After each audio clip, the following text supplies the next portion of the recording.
Hello, everyone. We're live? Okay. Welcome back to Bookmakers Reviews coverage of La Liga Primera. Can't see myself, so it's a bit disconcerting, but things are happening. We're ready to go. Got Matt Lawerence alongside me as always. And Matt, it's looking like an exciting weekend in La Liga Primera. You looking forward to this round of fixtures? It is. I got some of the briefing from the grounds this morning on the La Liga ESPN Plus show here in the States. And picked up a couple little nuggets of information. And yeah, I'm really excited for this card. Okay, great. Let's just get the table up because it was a shock defeat, wasn't it, for Real Madrid to their local rivals Getafe. Their lead at the top has been cut to just 5 points, and Sevilla have a game in hand as well. And then there's a big gap back until Real Betis, 8 points further behind after losing 2 games in a row. And Atletico well off the pace. So, I mean, if Sevilla somehow managed to keep this up, we could get a 2-horse title race in the second half of the season, which would be very, very exciting. But we'll move on to the first game, which is Levante versus Mallorca. Levante are having a shocking season, Matt, but Mallorca don't travel particularly well. So have you been able to find anything on this one? I think that there's goals in this match. I'm surprised that Levante are this sort of price with how poor they've been. I mean, just look at some of their results. I mean, they're gifting goals. I mean, they've conceded 16 goals in their last 4 in all comps. I mean, that is not a recipe for winning football matches. And Mallorca, they've got some COVID problems, and they'll have some rotation, which I was looking, I kind of want to be with a double chance towards Mallorca here, but I think that there's goals. I think that just by the way that Levante play, I mean, they're so open, they concede so many. I could definitely see this being like a both teams to score, or a 2-1 type of game to either side. I've included in a parlay of over 1.5 goals in this one, playing it a little bit safer, but as a singles bet, I do like the over 2.5 at a plus price. Okay, sounds good. Only still Takefusa Kubo missing for Mallorca with COVID. No one really too important out. I think this could be a game that Mallorca could get something from. The Levante have just been so bad all season, but you start to worry that sooner or later they've got to win. It would be crazy for them to go through an entire season without getting a single victory. So maybe best to pass that one for me. Next up, we have Real Sociedad versus Celta de Vigo. And after making a flying start to proceedings this season, Sociedad have just gone way off the boil. They're 16 points behind Real Madrid now. They lost 4 in a row before the winter break. Bounced back with a draw last weekend. What do you think we're going to see from La Real this time around, Matt, now that they're getting a few key players back? Yeah, I think we can see an open match. I listened to some of the manager's comments, and he mentioned just how open Celta Vigo play, and Celta Vigo have been extremely positive on the road. I mean, they really they don't get beat very often. They score goals, and so for here, I thought at a plus price, I think that I'm kind of just going with the manager's opinion, really, of how this match is going to go. And it does make sense. I like the underdog, which generally means I think that the dog will score. And I think that, that should help push this one over the 2.5. And at plus 125 on an over 2.5 between an open team like Celta de Vigo and a team that's trying to regain form, but Isak is back. He scored in the cup, so I think that there can be some good feelings. I think that the winter break came at a good time for Sociedad. I mean, they were struggling, kind of limping in there. Maybe a little break can kind of bring this squad back. And I know that they signed Rafinha from PSG on loan, so another body in the middle of the park to help out. Yeah, that's the problem that La Real have. They just don't have enough bodies in their squad. It's a thin squad. So when the first starting 11 is ready to play, they're an excellent team. That's why they made such a strong start to the season. But as soon as you get a few injuries to that team, it all seems to fall apart, and they really struggle during busy periods in the season. So perhaps unsurprising that things started to fall apart in December when a few key players were out injured. They have been reasonably good in Copa del Rey and the Europa League, which is quite interesting. So they're still a decent team. I just wonder if this is the sort of match in which they can finally bounce back to winning ways. Like you said, Isak's back, Mikel Oyarzábal's back, David Silva's ready to play, Portu's ready to play. They've got a very, very strong attack when they're all ready. And Celta de Vigo, as we know, are poor in defence. Very, very good going forwards, but poor in defence. And I think this might finally be the time in which La Real get back to winning ways in La Liga. So I'm going for the home win. Next up, we have Granada versus Barcelona. And Barcelona did fantastically well to get a victory against Mallorca on the road last weekend, despite missing so many players. So many players. I mean, Frankie de Jong's out, Samuel Umtiti, Clement Lenglet, Pedri's still out, Gavi's out, he's got COVID, Bauder's out, Yusuf Demir's out, Serginho Dest, Sergi Roberto. I don't know if Ferran Torres can play in this game, but so few players, Matt. What do you think we're going to get from Barcelona in this game? Yeah, I worry for Barcelona in this game. You know, I think that this is just a classic Barcelona price here at -135, but it's really not warranted. I think that they should be an underdog price, like a +110 here. When you're looking at Granada, they haven't lost in any of their last 6 in La Liga, unbeaten 7 out of the last 8. They've won 3 in a row at home. And so this is kind of where leading up to my bet is because I'm on the over 2.5 here, just not complicating it at -115. Granada have scored 1+ in their last 9 at home. In the last 4 matches Granada have played in, there's been over 2.5 goals. So really stacking up well against this Barcelona side. I would be, if I was picking a side here, I'd be probably looking at a double chance towards the home team. I mean, this is going to be tough for Barcelona. And yeah, like you mentioned, some absentees. Really kind of have to wait to see what they throw out there. Yeah, I just cannot believe this team that they put out last weekend won. Ferran Jutgla, Luke de Jong, and Ilias Akomach. 17-year-olds, just like kids playing.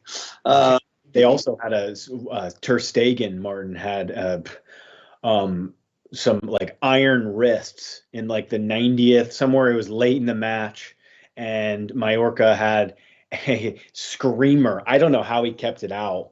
It really should have probably ended up finishing 1-1, but it was a super duper save from Ter Stegen. Yeah, I saw the highlight. Yeah, that was fantastic. He's a very, very good goalkeeper, isn't he? They're lucky to have him, I guess. But, I mean, can you remember when, not so long ago, Messi, Suarez and Neymar up front, and now you got Luke de Jong and a pair of teenagers. But things are turning around, aren't they? I mean, once they get their key players back, once Ansu Fati's there and Ferran Torres and Pedri and Gavi, they are building up an exciting young team. Just absolutely ravaged by COVID right now. Quick word on Philippe Coutinho, Matt, going to Aston Villa. Do you think they're getting a good player there? I think that they're getting him, you know, you're kind of like buying low in the market. You know, it's like a stock that has been depleted and especially right now with COVID and stuff like that. I mean, there's a lot of stocks that are really down and you can get them at kind of a cheap discount. And that's how I feel about Coutinho. Goes to try and find his old self with his former teammate in Gerrard, who knows how to probably get the best out of him. Good kind of Jack Grealish type of replacement. Aston Villa, I mean, watch out. They've got a great back four, any kind of more quality towards the front line, which what Coutinho will be there to do.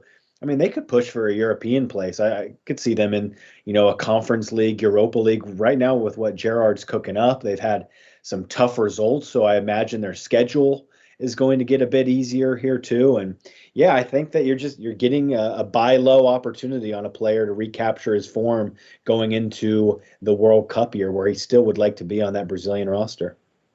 Yeah, like you said, a lot of buy low opportunities at the moment. I think my Google shares have gone down by about 7 or 8% in the last 2 days. The Fed minutes, they can analyze Fed minutes from like a month ago, and it causes the stock market to just tank. And then the jobs report today was weaker than expected, wasn't it? So we're in the red again as we speak. The S&P 500's down by 0.6%. Things are falling. Crypto's crashing. Crypto is crashing. What a crash. I was watching it last night. It's just, if you have Bitcoin, it's going down like $100 a second. It's just horrible, horrible stuff. Let's hope we can make some money sports betting this weekend to make up for it and give us some chips to buy those dips. On that note, the next up we have Real Madrid versus Valencia. And Real Madrid are still top of the table despite that shock defeat to Getafe. They still had a decent team out there. I know a few players were missing due to COVID, but Getafe are unbeaten in quite a while now and climbing up the table. So do we think that they can turn things around, Matt, against the mighty Valencia at the Bernabeu? I think that this is a great bounce back spot for Real Madrid. Look, they haven't lost at home all season.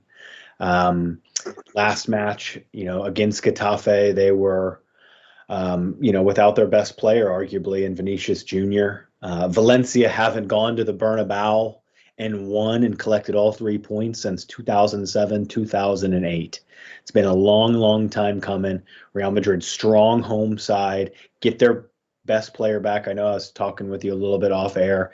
The company that does, who's the most valuable player in the world, CIES Observatory, they have Vinicius Jr. now at the #1 ranking player, the most valuable player in the world, which is surprising to me. I think there's maybe a couple other players like Haaland and Mbappe that I would have in front of him, but he is a heck of a player.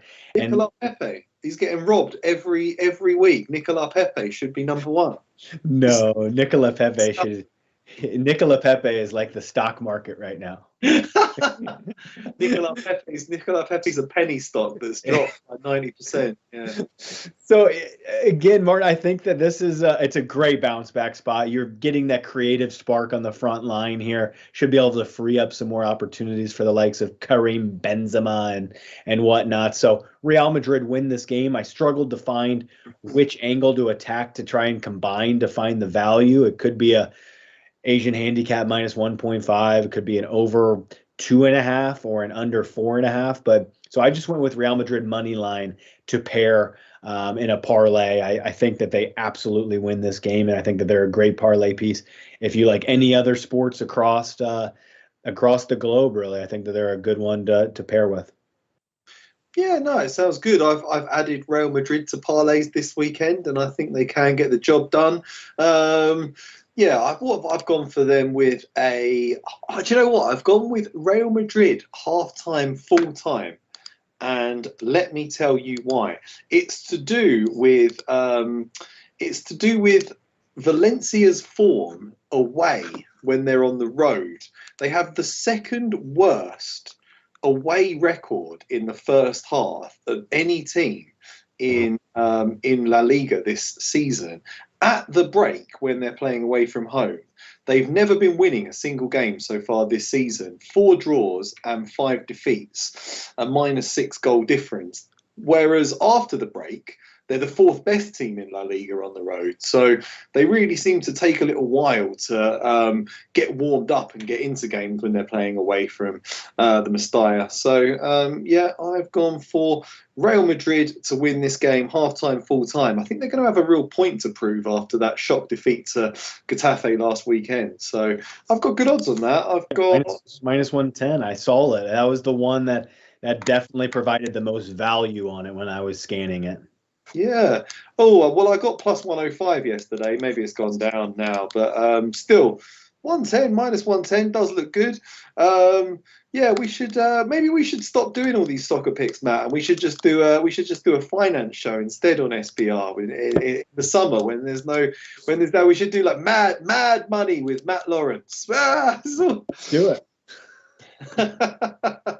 I'm sure you can bet on the stock market as well. You can bet on like what the last digit of the Dow Jones is going to be every day and stuff, which is a bit silly, but kind of fun, I guess, for some people.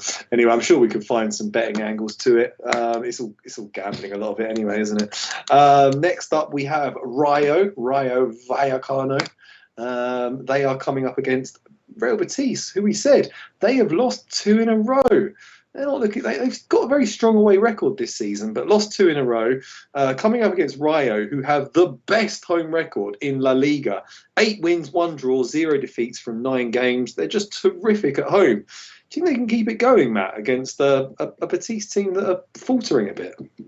This one was an easy pass for me, Martin. I think that the books have this one correct. I mean, they're basically calling it a pick 'em. I mean, this is one of those lines, Martin, that if I'm reading lines, I'm playing the draw here. But Rayo, I would lean to them because they're so strong at home, and Betis have struggled a little bit. But Betis are the stronger side. They have more quality throughout the 11 and even the bench. So it just makes it a pass. I would need to maybe double check some lineups. Maybe some team kind of gains a slight edge after the lineups come out. But yeah, just reading lines. I mean, this one smells like a draw. It has all the makings of it, and really tough to pick who's going to win, how this game is going to go. I mean, there could easily be goals. Betis matches generally have that, but Rayo have been so tough and tight at home. It's just a pass. Yeah, betting against Rayo last weekend was banker material. That was easy money. That was Atletico and over 1.5 goals. Rayo had so many players missing due to COVID and stuff that was easy. This looks like a much, much more difficult one. Yeah, they are great at home, and Betis have been struggling, but if you look at the two teams up against one another, Betis do have better players. They are a better team. So I do struggle to bet on Rayo in this game. Maybe Rayo draw no bet. I suppose I would be leaning more towards them just because of how strong they have been at home. But yeah, this does look like a really difficult game. So best to pass. And we'll move on to Sevilla versus Getafe. And like I said, things are looking up for Getafe. Change managers. They've been dragged out of the relegation zone. Unbeaten in how long? 1, 2, 3, 4, 5, 6. 6 games. Their last league defeat was to Villarreal at the start of November. So things are looking pretty good for Getafe. But this is an important game for Sevilla, Matt. If they want to keep pace with Real Madrid, they need to be winning games like this at home. So, do you think they can do it?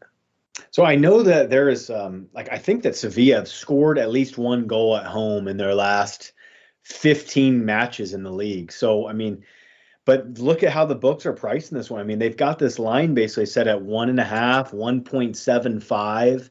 I mean, they have this really set up for, again, if you're kind of reading lines, I mean, this looks like a 1-0 or a 2-0 Sevilla, and those might be a couple decent exacta bets to place here. That would be the way I would go. I wanted to include Sevilla to team total over a half, but there's no value. It's not really even valuable in a parlay. It's minus 500. But again, you're right. Getafe have been strong recently, so this is going to be a tough match and one that Sevilla must grab all 3 if they want to hang around. They've got a lifeline from the squad last week against Real Madrid. And now they need to capitalize here. We know that Real Madrid weren't at full strength last week. So maybe that's kind of one of the reasons they were able to pick off. They got an early goal. They got exactly what they wanted. And then they just shut down shop on Real Madrid without some of their most creative players. This is a tough one. But reading lines, I think that Sevilla win this one 1-0 or 2-0. And I think that you could probably you'd find some profit there, really, if you place that. I hope so, Matt, because I'm going for Sevilla to win and under 3.5 goals at plus 100. So I'm hoping to double my money on a low-scoring Sevilla win. Getafe keep things tight. They don't concede many goals. They've only conceded 11 goals in 9 away games. They've only scored 3 times on the road all season. They're going back to what made them good before. Really tough, really stubborn, really organised, really difficult to break down. And Sevilla are generally involved in a lot of low-scoring games too. They pass the ball sideways so much. They're almost trying to like pass you to death until you fall asleep, and then they finally nick a goal. So yeah, I think this is going to be a tight one, low-scoring. Like I said, Getafe haven't lost since early November, but I think this is the sort of game that Sevilla should win. So yeah, Sevilla under 3.5 goals for me. Got a parlay here in the chat from Vivica Crystal. Hey, Vivica Crystal. And hey, Edward. Great to have you both here. Thank you for joining us. So we've got Granada versus Barcelona, both teams to score. Real Madrid to win. And Sevilla double chance. Sounds like a good parlay to me, man. That does. I wonder what the odds are on that. But I'm sure that's probably a plus 200, plus 250 to 300, somewhere in that range. And yeah, that does. I agree with all of them. Yeah, I can't see Sevilla losing. Real Madrid really should beat Valencia at the Bernabeu. And with the injuries that Barcelona have, you would expect both teams to score in that one too. So, yeah, it sounds great. Okay. Next up, we're going to move on to Alaves versus Athletic Club. Easy pass for me, Matt. Have you got anything in this one? Easy pass. I mean, it sets up, if you kind of look at the history between the two, it's generally very tight, like we know Bilbao matches to be. The last 3 matches between the two, only 2 goals have been seen. But these two teams have been involved in some higher scoring matches than they're generally accustomed to in the last 3 or 4 matches. I mean, look at Bilbao. I mean, they've been involved in a 4-goal match, a 5-goal match, and a 3-goal match in their last 3 in the league. Alaves, a 7-goal match, both teams to score 1-1 with Sociedad. So, generally this would be kind of one for me that would be unders, but recent form kind of suggests that it's really a toss-up, and that's why I'm staying away. Indeed, me too. And the next one looks like a bit of a toss-up as well. Osasuna versus Cadiz. Osasuna haven't won in 10 games. They made a blistering start to the season. They were, I think they were top 4 for maybe a month at the start of the campaign. And they're sliding down the table. 5 draws, 5 defeats from their last 10 matches. Cadiz haven't done much better. They haven't won in 6. They've only won 1 out of 10. They're languishing in the relegation zone. This looks like a really tough game to call between 2 pretty poor teams. Another easy pass, Matt? Another easy pass. Just 2 matches or 2 teams really that I struggle to want to get involved with. Trying to pull up some things here. Let's see. So last season, Osasuna won both head-to-heads 3-2. And Osasuna's won the last 3 head-to-heads. I mean, that's at least something there. I know Osasuna just got knocked out of the cup by Girona. That's not positive. I think that there's some issues there in the camp. They're on a losing streak. Let's see. Anything else? Yeah, I mean, no real reasoning for me to want to get involved here. Looks like Cadiz have kept 3 consecutive clean sheets on the road, which is interesting. But yeah, I think that maybe just by the recent history and Osasuna winning the last 3, slight lean towards Osasuna, the home side. Yeah, slight lean towards Osasuna, although their goalkeeper's out with COVID, which never inspires me with a great deal of confidence, as is key midfielder Darko Brasanac. Cadiz had quite a lot of momentum last season because they were a newly promoted team. They signed a load of players. They were quite fun, but they're not playing with that sort of free-flowing football that we saw last time around. They've only scored 15 goals all season, which is the 2nd lowest tally in the league. And they have the 2nd worst defensive record as well. So it's not a great time to be a Cadiz fan. I can see them getting relegated, unfortunately, this season. But whether Osasuna can beat them is another matter entirely. So best to pass that one. Next up, we have Villarreal versus Atletico Madrid. Villarreal, missing Paco Alcácer, missing Coquelin, but pretty much a clean bill of health. Atletico, who do have a much larger squad, do have a few injury problems. Griezmann's out, Lawerence's out, and Savic is out. So I was looking at maybe a draw in this one, Matt. What do you think? Well, now that Coquelin's out, I've got to bet against Villarreal. No, I love to get a little Coquelin dig in there, Martin. So for me in this one, I mean, if you're looking at form, you're looking towards Villarreal here. I have a lean towards the home side, but it wasn't enough for me to pull the trigger. No Antoine Griezmann, though. He just picked up a knock in the cup. So it sounds like he is out. I mean, Atleti only one win from their last 7 away in La Liga. They've allowed one. This is so unlike Atleti. They've allowed 1+ goal in their last 14 on the road. I mean, since when did Atletico Madrid turn the corner into this team that is not tight, not compact, and not organized? It's so weird. This has got to be Villarreal, draw no bet, or pass this match. I can definitely see a draw. I think that Atleti are still the stronger side when you stack up the 11s, but Villarreal are just in this form right now. They're scoring goals, no Griezmann.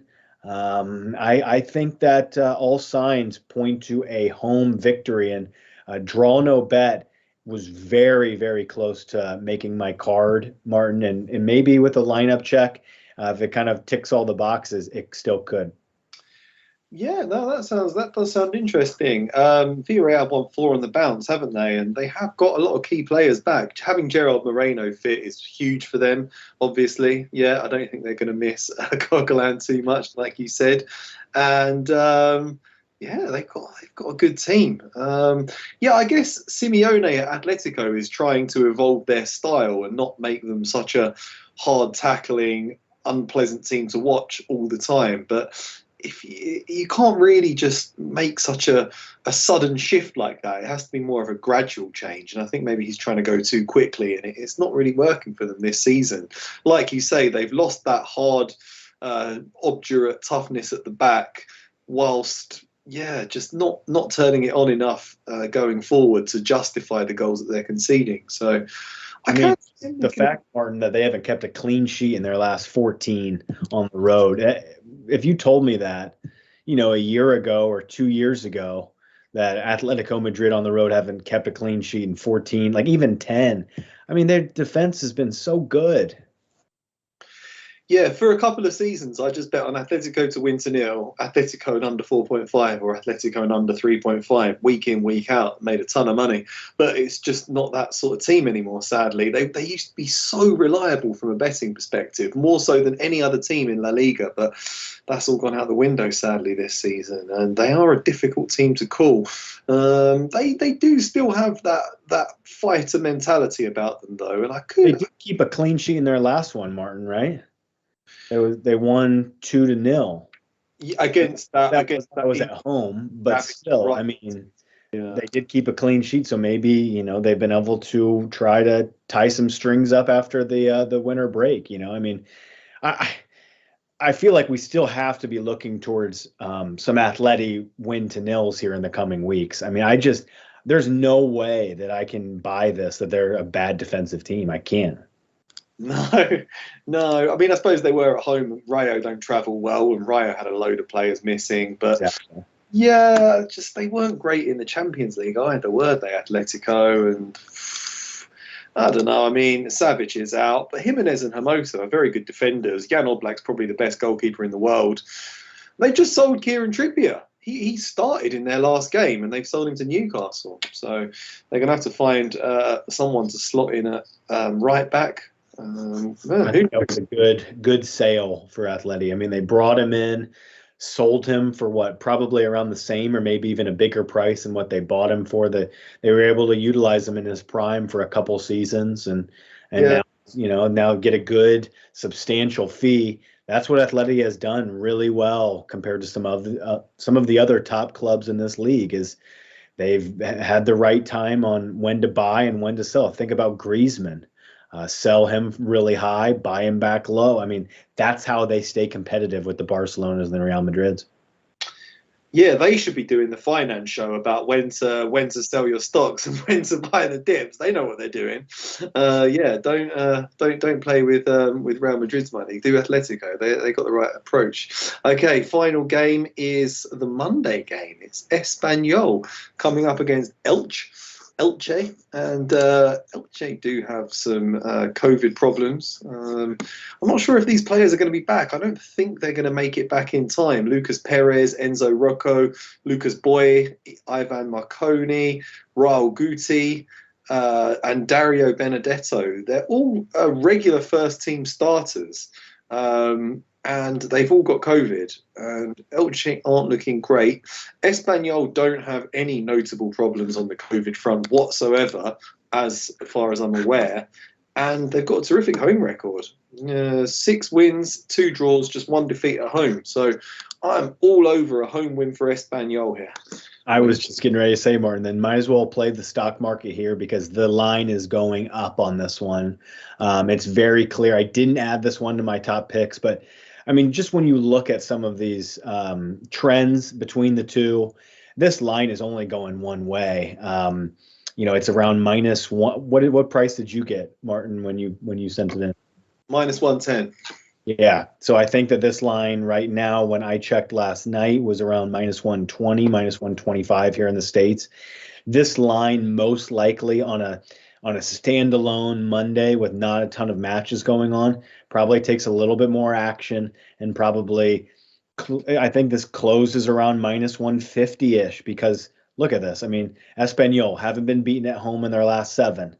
They've won their last 3 at home. They've scored in each of their last 8 at home. And then on the flip side, Elche, they've conceded 1 or more goals in their last 8 on the road. So just when you factor in those, a good home side versus a poor team as it is with some COVID issues, and they concede a lot on the road. This one has all the makings of this line is going to go up. So you probably want to buy now. And then, I mean, you can find a way to even like hedge and take small profits and things like that. I mean, sometimes those are good angles. And I think that this one closes on Monday at -150 or even higher. Yeah, looks just like a great price. Just grab it now. Because I can't really see any reason why they're so well priced. They're great at home. They don't have the COVID outbreak. Elche do. Elche are not as good a team as Espanyol. It's got to be a home win for me. Got a question here for you, Matt, from Kylie Reynolds on the chat.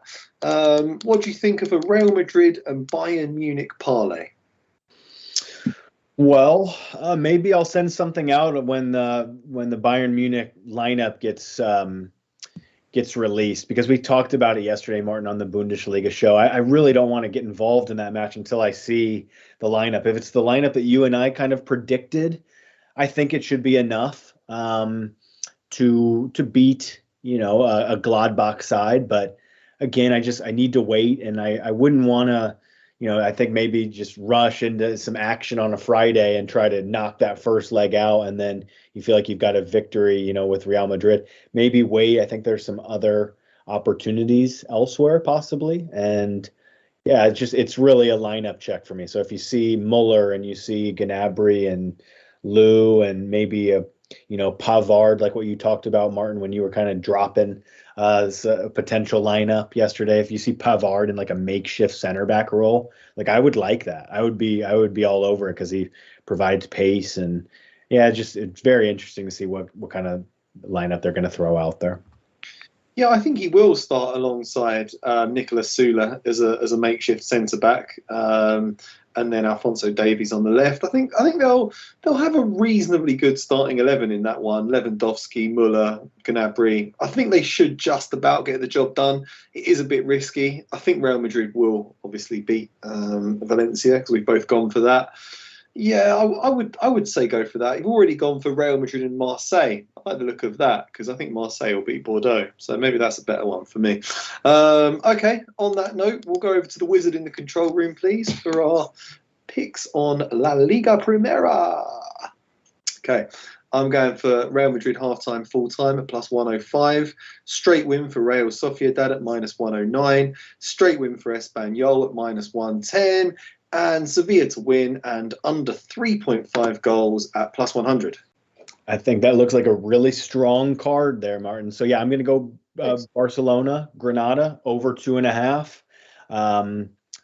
Well, the parlay that I had was Real Madrid double chance and over 1.5 goals in the Mallorca match.